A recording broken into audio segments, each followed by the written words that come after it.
কথা হচ্ছে এই হিজবুত তাহরীর মহসিন স্যার যেটা বলেছেন, হ্যাঁ তারা সবাই উচ্চ শিক্ষিত, তারা সুটেড বুটেড পরা লোক, কিন্তু আমরা এই যে ওই দিন যে আমরা রাস্তায় যেটা দেখলাম, তারা আমরা কিন্তু ওই হিজবুত তাহরীরকে দেখি নাই। যখন নির্ধারণ হবে, যখন মামলা কোর্টে উঠবে, তখন তারা যদি বলে, তখন তারা বলতে পারবে না যে আমরা তো, আমাদের তো সাক্ষী নেওয়া হয় নাই। অ্যাকচুয়ালি তাদেরকে ডাকা হয়েছিল, তাদেরকে সাক্ষী নেওয়া হয় নাই।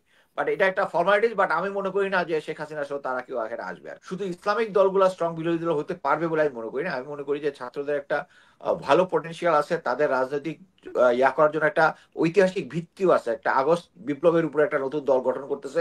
আমি হিজবুত তাহরীর সম্বন্ধে যেটা বলবো, আমি অ্যাকচুয়ালি যখন হিজবুত তাহরীর নিষিদ্ধ হওয়ার পরে 2011 সালে, আমার সব মাসটা মনে নাই, আমাদেরকে আমি তখন ঢাকার আর্মি সিকিউরিটি ইউনিটের অধিনায়ক, তখন আমাকে ডিজিএফআই তে একটা ব্রিফিং এ অ্যাটেন্ড করতে বললো, হোল ডে ব্রিফিং। এটা হচ্ছে যে MI6 এর মানে ব্রিটেনের MI6 এর তিনজন ছিল, একজন মহিলা, দুজন পুরুষ। এর মধ্যে একজন ছিল হচ্ছে হিজবুত তাহরীর সদস্য, যে he was later converted to MI6। তো ওনারা এসে আমাদেরকে একটা ব্রিফিং দিচ্ছিলেন যে হোয়াট ইজ হাউ, মানে just to understand Hizbut Tahrir. তা হিজবুত তাহরীর তখন পর্যন্ত বাংলাদেশেই তখন নিষিদ্ধ ছিল। বাট সম্ভবত বাংলাদেশে, ইন্দোনেশিয়া, আর এটাকে আমি মানে ইয়া থেকে, বেঙ্গল থেকে বলতে চাই না। বাট লন্ডন বা অন্যান্য জায়গায় যে সমস্ত হিজবুত, তারা কিন্তু নিষিদ্ধ না। তাদের হিজবুত তাহরীর মেইন ইয়াটা হচ্ছে তারা ইসলামিক খেলাফত চায়। কিন্তু খেলাফত চাওয়ার জন্য তারা কিন্তু কোনো হোস্টাইল কোনো হোস্টাইলিটির মাধ্যমে করতে চায় না। সেটা হচ্ছে তারা যেটা করে, তাদের ইনকামের একটা 10% তারা ওই হিজবুত তাহরীর যে ফান্ডে, ওখানে তারা দিয়ে দেয়। এবং তারা মানুষকে জনমত বৃদ্ধি করার চেষ্টা করে বিভিন্ন জায়গায়। কিন্তু ব্রিটেন আমাদেরকে, ব্রিটেন প্লাস হচ্ছে তখন তো ওয়ার অন টেররের জন্য ব্রিটেন, আমেরিকা, ইন্ডিয়া সব এক ছিল। তারা আমাদেরকে কনভিন্স করছে যে তারা প্রথমে খেলাফতটা শুরু করবে এই যে কোনো একটা মুসলিম কান্ট্রি দিয়ে, এবং প্রবাবলি এটা বাংলাদেশ দিয়া হতে পারে, যেহেতু এখানে এদের ইয়াটা বেশি। অতএব তারা চেষ্টা করবে দেশের জনগণকে ইয়া করে ক্ষমতা নিয়ে পরবর্তীতে এই খেলাফত ওয়ার্ল্ডে ইয়া করে। এইটার জন্য তখন আমার যদ্দূর মনে পড়ে, তখন আমি ওই হিজবুত তাহরীর তাকে অনেক কোশ্চেন করেছিলাম। অনেক কোশ্চেনের অ্যান্সার ঠিক মতো জবাবও দিতে পারে না, আমার এখন ডিটেলস মনে নাই। বাট মোট কথা হচ্ছে এই হিজবুত তাহরীর মহসিন স্যার যেটা বলেছেন, হ্যাঁ তারা সবাই উচ্চ শিক্ষিত, তারা সুটেড বুটেড পরা লোক, কিন্তু আমরা এই যে ওই দিন যে আমরা রাস্তায় যেটা দেখলাম, তারা আমরা কিন্তু ওই হিজবুত তাহরীরকে দেখি নাই। This is a B team of India. Just এইটাই আমি বলতে চাচ্ছি আর কি। আরেকটা জিনিস, মানে মহসিন স্যার বললেন না, কিন্তু আমি এটা উল্লেখ করতে চাই যে মহসিন স্যার হচ্ছে আওয়ামী লীগ সরকারের একজন ভিকটিম। উনি শুধু জেলে ছিলেন এটা বলেছেন, এবং আহ, মানে 300-র কাছাকাছি অফিসার অ্যাপ্লাই করেছিল অনেকেরটা, যা শুধু হাসান নাসির স্যার যেরকম একটা শোতে বলেছে যে বিভিন্ন লোকজনকে, এই যারা যারা ভারতের এগেনস্টে কথা বলে বা আহ, এই সরকারের বা হাসিনা সরকারের এগেনস্টে কথা বলে, তাদেরকে দিচ্ছে না। এবং মহসিন স্যার হচ্ছে তাদের মধ্যে একজন। তার রিটায়ারমেন্টটা এখনো দিচ্ছে না, কিন্তু মেজর মুনির ছিল আমেরিকাতে, সে ফেরত গেছে, তারটা দিয়ে দিচ্ছে। এবং উনি যেটা করতেছে সেটা হচ্ছে যারা যারা তাদেরকে প্রত্যেককেই ইয়া দেওয়া হচ্ছে, টোপ দেওয়া হচ্ছে, ডাকা হচ্ছে, ডেকে বলা হচ্ছে। ওটা কে করতেছে? জেনারেল ওয়াকার এটা করতেছে। এবং জেনারেল ওয়াকার যে ভারতীয় ইন্টারেস্টে করতেছে, এটা বোঝার জন্য কোনো রকেট সায়েন্টিস্ট হওয়ার দরকার নাই। বাট আমরা খুব আপসেট এর মধ্যেই এক পার্টিকে, যারা আমরা বিভিন্ন সময় কথাবার্তা বলি, দে আর ম্যানিপুলেটেড বাই ইন্টেলিজেন্স অর্গানাইজেশন। এবং যারা ম্যানিপুলেটেড হচ্ছে না, তাদেরকে এখন ওই বট বট বাহিনীকে ফেস করতে হচ্ছে। আচ্ছা, আর এই যে যেটা বললেন যে 15 জন আর 13 জন সাক্ষী দিতে যেটা বলা হয়েছে, আমার ধারণা এরা তো ম্যাক্সিমাম লোকজনেই আহ, আছে ভারতে। ভারতে আছে কিছু, আছে বা ইউরোপীয় এবং আমেরিকার দিকে আছে কয়েকজন।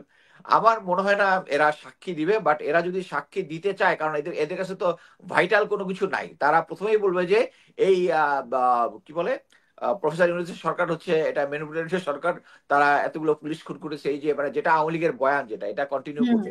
তো আমার আমার মনে হয় না যে তারা ইয়া করবে। বাট কথা হচ্ছে একটা লেজিটিমেট ইনভেস্টিগেশনের জন্য তাদের ইনভেস্টিগেশন, তাদের ইয়াটা দরকার আছে। এবং তারা মানে আমি বলবো এই এখানে যে পিলখানা কমিশন যেটা আছে, তারা মানে অফিসিয়ালি কাজটা করে খুব মানে সিস্টেমেটিকলি করে এটা ভালো করেছে। এটা একটা উদাহরণ হবে যে তাদেরকে ডাকা হয়েছিল, পরবর্তীতে যখন ডেথ সেন্টেন্স হবে বা বা ওই মানে তারা যে ধরনের শাস্তিযোগ্য যে আদালতের মাধ্যমে বা যখন নির্ধারণ হবে, যখন মামলা কোর্টে উঠবে, তখন তারা যদি বলে, তখন তারা বলতে পারবে না যে আমরা তো, আমাদের তো সাক্ষী নেওয়া হয় নাই। অ্যাকচুয়ালি তাদেরকে ডাকা হয়েছিল, তাদেরকে সাক্ষী নেওয়া হয় নাই। বাট এটা একটা ফর্মালিটিস, বাট আমি মনে করি না যে শেখ হাসিনা সহ তারা কেউ এখানে আসবে আর কি। এটাই বলতে চাচ্ছি আমি। অ্যাকচুয়ালি মহসিন স্যারের কথাটা ইকো করবো, যে বর্তমানে যে ছাত্র রাজনীতি যেটা তারা নতুন দল করেছে, আমি এটা শুভাকাঙ্ক্ষী। But at the same time আমার কাছে যেটা মনে হচ্ছে, তাদের ভিতরে যে দ্বন্দ্বটা খুব প্রকটভাবে, হয়তোবা এখন সোশ্যাল মিডিয়ার কারণে নর্মালি একটা দল গঠন করতে হলে একটু ইন্টারনাল পলিটিক্স থাকবে, বাট তাদের মধ্যে এটা মনে হচ্ছে একটু বেশি মনে হচ্ছে হয়তোবা সোশ্যাল মিডিয়ার কারণে।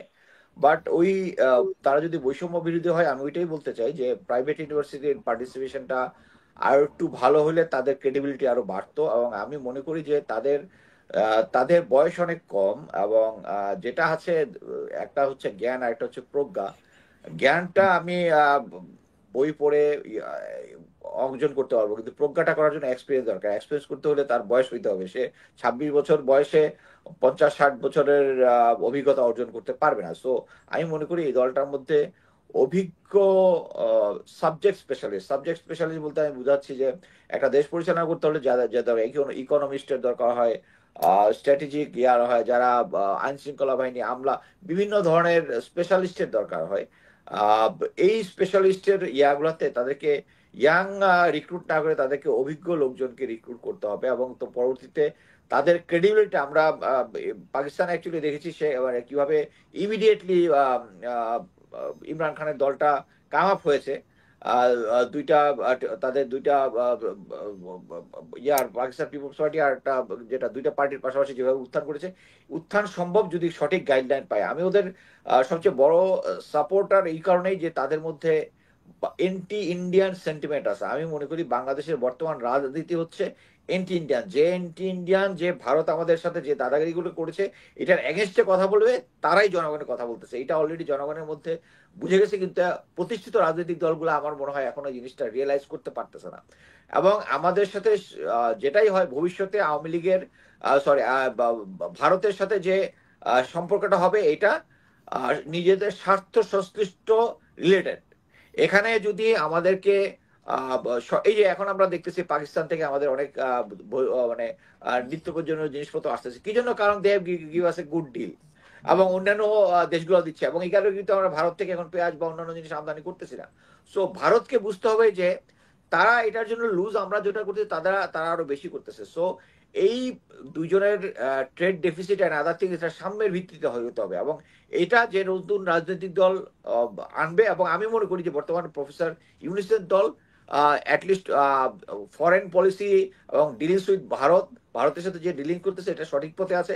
এবং আমি অ্যাকচুয়ালি চাই যে আমরা সবাই এখন বুঝতে পারি, যারা বাংলাদেশের অ্যাটলিস্ট 50 ইয়ার্স অ্যাবভ হয়েছি, যে বর্তমান পরিস্থিতিতে আমি নিজে যেহেতু সেনাবাহিনীতে থাকাকালীন কয়েকটা রাজনৈতিক অ্যাকচুয়ালি জরিপ করেছিলাম কয়েকটাতে। সো সেই অভিজ্ঞতা থেকে আমি মনে করি যে বর্তমান যে রাজনৈতিক যে ভ্যাকুয়াম আছে, এটার মধ্যে বিএনপি হয়তো খুব ইজিলি চলে আসবে, এবং ইজিলি চলে আসলেই তাদের একটা ফিউচারে একটা আরো মানে ফ্যাসিস্টের কাছাকাছি হওয়ার সুযোগ থাকবে। সেটা না করার জন্য যেরকম সংস্কার যেরকম জরুরি, সেই একইভাবে আমাদেরকে জরুরি হচ্ছে যে এই যে তাদেরকে বোঝা যে এবং তার জন্য একটা বিরোধী দল থাকতে হবে, যেটা একটা স্ট্রং বিরোধী দল। এবং স্ট্রং বিরোধী দল হইতে হলে শুধু ইসলামিক দলগুলো স্ট্রং বিরোধী দল হতে পারবে বলে আমি মনে করি না। আমি মনে করি যে ছাত্রদের একটা ভালো পটেনশিয়াল আছে, তাদের রাজনৈতিক ইয়া করার জন্য একটা ঐতিহাসিক ভিত্তিও আছে, একটা আগস্ট বিপ্লবের উপরে একটা নতুন দল গঠন করতেছে। বাট এইটাকে আমি মনে করি যে রাজনৈতিক দল একটা মার্কেটিং, তাদের মার্কেটিং স্ট্র্যাটেজিটা এখন আমি বলবো ফেল করতেছে। লোকজনের ভিতরে তাদের ভালোবাসা থাকলেও তারা যখন প্রতিটা ডিস্ট্রিক্ট পর্যায়ে যাচ্ছে, তাদের যে ভালো ভালো লোককে এটার সাথে সংশ্লিষ্ট করা, এটা তাদের করতে হবে। তাহলেই আমরা ফিউচারে অ্যাটলিস্ট প্রথমবারই তাদের সাফল্য আমরা দেখবো না, কিন্তু একটা শক্তিশালী বিরোধী দল হিসেবে যেন তারা দাঁড়াতে পারে, এটাই হচ্ছে আমার আশা আর কি। এখন সবগুলো চ্যালেঞ্জ তো আছে, বাট আমি মনে করি যে আহ নির্বাচনটা এখন হোক, 1 বছর পরে হোক বা 2 বছর পরে হোক, যেটাই হোক, এই নির্বাচনটা যদি ফ্রি অ্যান্ড ফেয়ার ইলেকশন আমরা না করতে পারি, তাহলে বাংলাদেশের ফিউচার রাজনৈতিক পরিস্থিতি আমরা অ্যাকচুয়ালি ঠিক করতে পারবো না আর। মানে এটার যে ইকুইলিব্রিয়ামটা যে লস হয়েছে, ওইটা আর আমরা মানে আর্মিতে আমরা বলি বাবল সেন্টারে আনতে পারবো না। এটা এমন একটা সিচুয়েশন হবে।